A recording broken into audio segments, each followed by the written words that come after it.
첫 번째 달려보죠. 서비스 불만의 식당 난동입니다. 제목이 다 얘기를 해줍니다. 자, 제보 영상 만나보시죠. 자, 사장님 짬뽕탕이든 냄비를 들고 오자 뭐라고 뭐라고 항의하는 손님들 뭐라고 해요 지금. 자, 일단 대충 마무리를 하는가 했는데 자 이렇게 하는가 했는데 사장님을 힐끔힐끔 쳐다보느니 술을 쭉 마시고는 휙 쨍그랑 술잔을 팍 투척했습니다. 자, 놀란 사장님은 그대로 얼음이 됐어요. 자, 잠시 후 벌떡 일어난 손놈들 사장님 부부가 다가오자 니를 장사 이따위로 할 거야 우리가 물로 보여 막 이러면서 막 항의를 하죠. 자, 일행이 말려보지만 역부족. 심지어 다른 테이블 손님과도 시비가 붙었어요. 자, 바로 그때 다른 여성 손가락 욕을 하면서 막 폴짝폴짝 뛰어 막 지금 아이고 저 뭐 하는 거야 지금. 자, 비틀비틀한데 밖에 나가서도요 아까 그 여자 또 폴짝폴짝 해야지 빨리. 아이고 신났어 아주 그냥. 좋아요. 또 손가락 욕하는 것 같아. 자, 내리라고 막 또 올려. 자, 결국 경찰이 출동했는데요.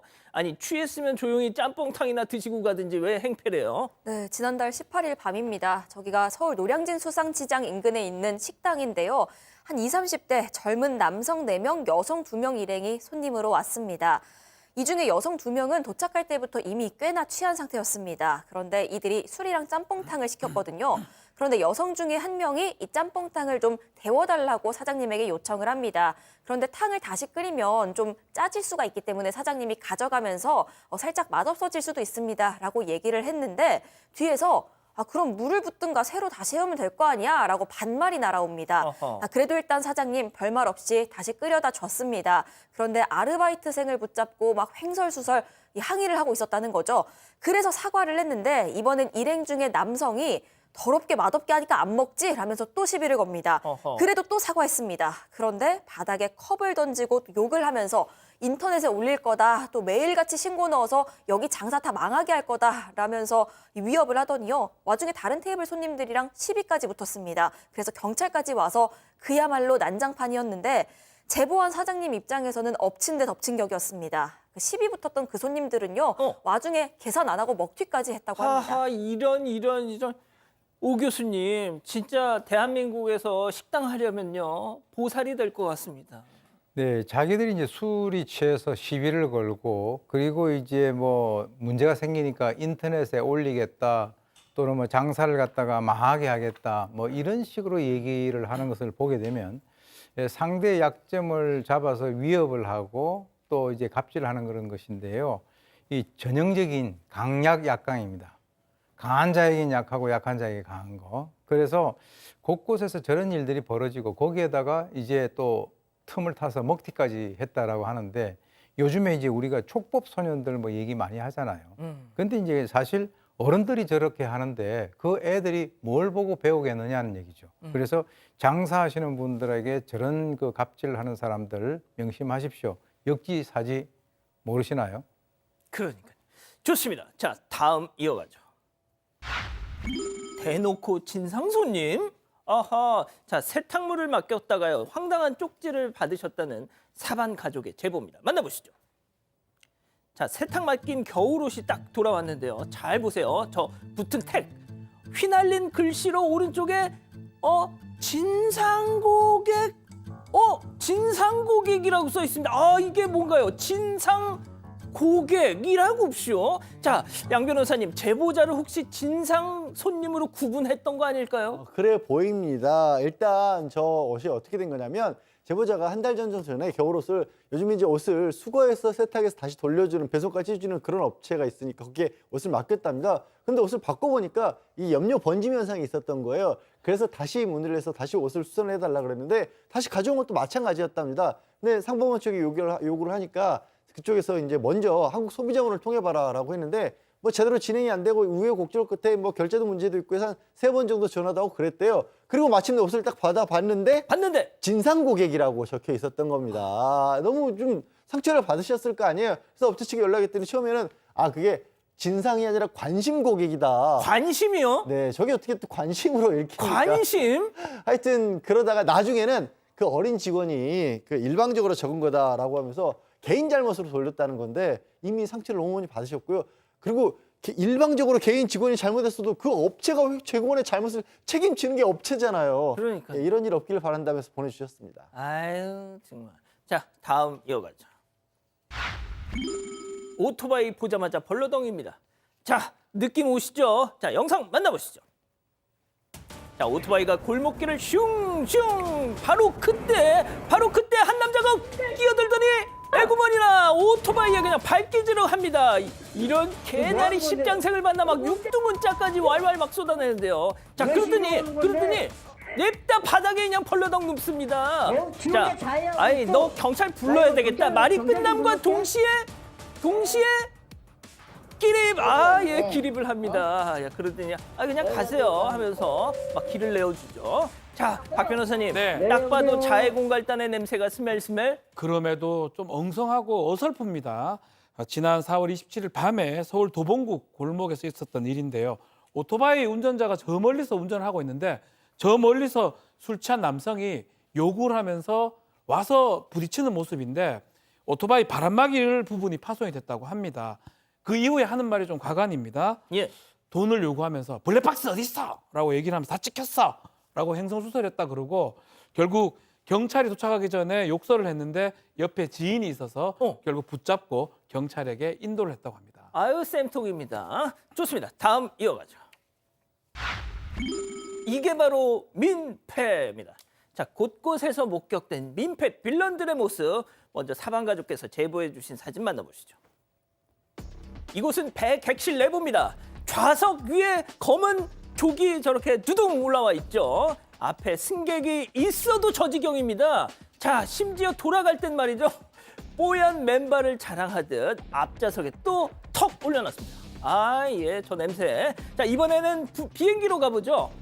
기내식 먹으라고 만든 테이블에 가부좌를 틀고 앉아서 양쪽 족을 저렇게 턱 올려놨습니다. 심지어 맨발, 심지어 발바닥엔 패치까지 붙어놨어요. 자 주초에 저희가 극장 앞좌석에 발 올린 그 민폐 사진 한번 소개해드렸더니 그냥 여기저기 전국에서 나도 하면서 제보가 쏟아지고 있습니다. 우리나라 언제부터 저렇게 됐니? 그러게요. 처음 보신 사진은 지난해 11월에 울릉도를 오가는 배 안에서 찍힌 사진입니다. 이 제보자분이 가는 길에 저렇게 앞좌석에 발을 턱 올린 승객이 너무 민망해서 또 황당해하면서 기분이 나빴는데 돌아오는 배에서 똑같이 또 저 사람을 만났다는 겁니다. 근데 앞좌석에 앉아있던 사람이 또 저 발 올린 사람이 지인이라고 하는데 자기들끼리는 어쩔지 몰라도 남들 보기에는 저게 결코 좋을 수 없잖아요. 그리고 두 번째 사진은 더 황당해요. 이게 최근에 태국에서 한국으로 돌아온 비행기 아닙니다. 예. 20대 여성으로 보이는데 저렇게 다리를 꼬아서 20대래요? 예, 그렇게 보인답니다. 물론 뭐 나이가 몇 살이냐 물어보진 않았을 텐데 아마 저 피로회복용 패치 같아요. 자기는 피로회복이 될지 모르지만 비행기 자리가 얼마나 좁습니까? 양쪽에 옆자리에 앉으신 분들은 오는 내내 피로가 쌓였겠네요. 양말은 좀 신어. 자 이번에도 사진으로 만나보시죠. 빌라 옆 평소 자전거를 주차하던 공간에 저렇게 웬 천막이 띵. 그래 뭐 자전거도 비싸니까 비 맞으면 안 되지 싶었는데 잘 보니까 사반빌라 750호라고 적힌 종이가 저렇게 딱 붙어. 자 그러니까요 자전거 보관용이 아닌 창고용 천막이었던 것이죠. 박 변호사님, 예. 제가 사는 집 앞집 그 신혼부부랑 너무 비슷해. 왜 이렇게 공용 공간에 대한 개념이 없니? 그냥 신혼부부고 자신 단독주택이면 저런 거 가능합니다. 그렇지만 저기는 빌라고요. 공용부부는 다 같이 사용하는 거예요. 공용부분 말고 전유부분이라고 있습니다.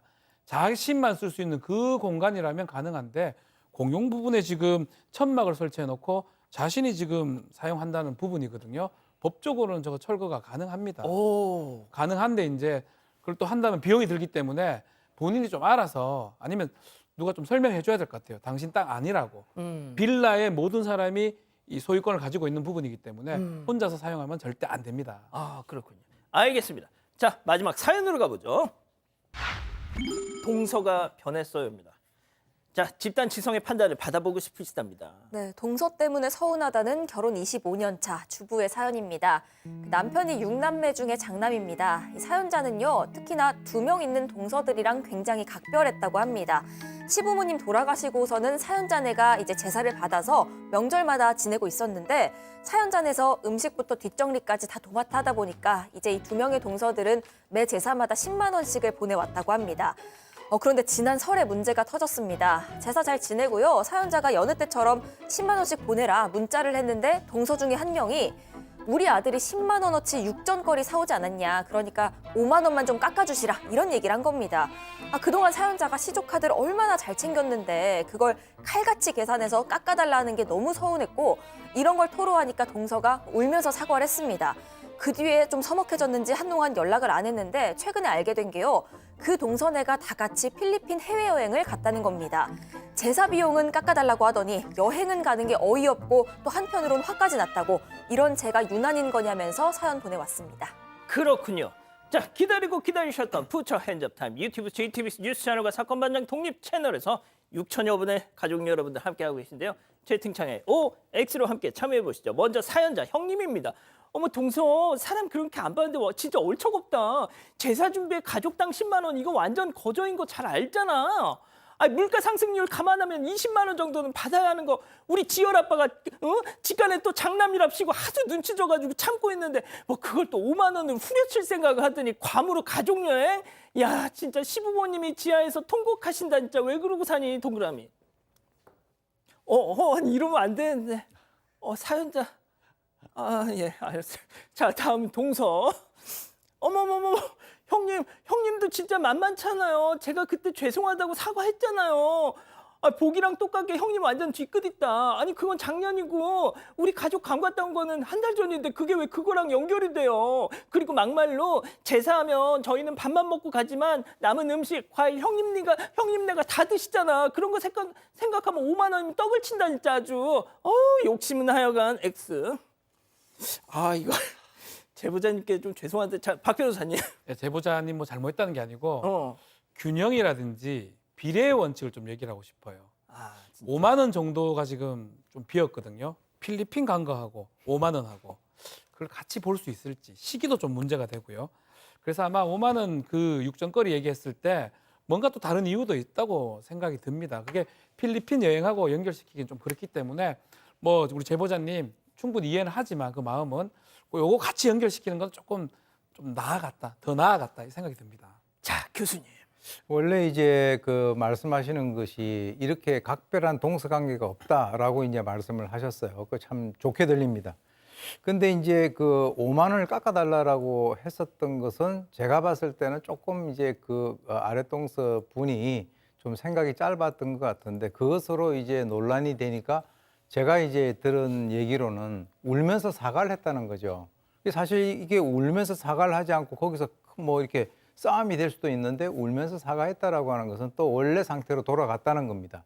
자, 그런데 이제 이쪽에서 뭐 필리핀이건 하여튼 괌이건 가족 여행을 갔다라고 하는데 이것을 또다시 너 5만 원 가지고 얘기하더니 너 거기에다가 여행을 가냐 이렇게 얘기가 돼버리면 이건 상당히 좀 그 연관성이 좀 없고요. 뭐 그러려니 하셔야지 그렇게 한번 일이 있었다라고 해서 이렇게 문제를 삼으면 완전히 단절될 수가 있다는 거죠. 그렇군요. 자, 양 변호사님. 그러니까 이 제보자분이요. 저는 제보자분이 서운하신 마음이 드는 것 자체는 이해를 해요. 근데 여행과 연결시킨 거는 안 맞다는 그런 취지인 거고요. 제보자분 10만 원 부족해요. 한 20만 원은 받으셔야 돼요. 맞아. 인건비라는 게 있잖아요. 그럼. 그러니까 그게 평소에 장소도 제공하지. 이게 서운함이 10만 원 갖고 톡도 없이 부족하다는 마음이 있으셨던 맞아, 거예요. 그리고 맞아. 그게 맞으시니까 5만 원 깎았던 것도 그렇게 서운했던 거고 여행까지 간다니까 더 속상하신 건데 두 개는 따로지만 그러니까 평소에 서운하지 않을 만큼 충분히 받으세요. 그러면 될 것 같아요. 일단 좀 올려라. 네, 10만 원 너무 적게 받으시는 거예요. 맞아. 자, 이 기자. 이자현 기자 떠나지 마요. 그런 거 말고 우리 가족 여러분들 의견 좀 소개해 주세요. 네, 많은 의견 주고 계신데요. 조민진 님이요. 10만 원 육전까지는 오케이. 그런데 여행 갔다고 하니까 뭔가 좀 속내를 알 것 같아서 짜증나네요 하셨고요.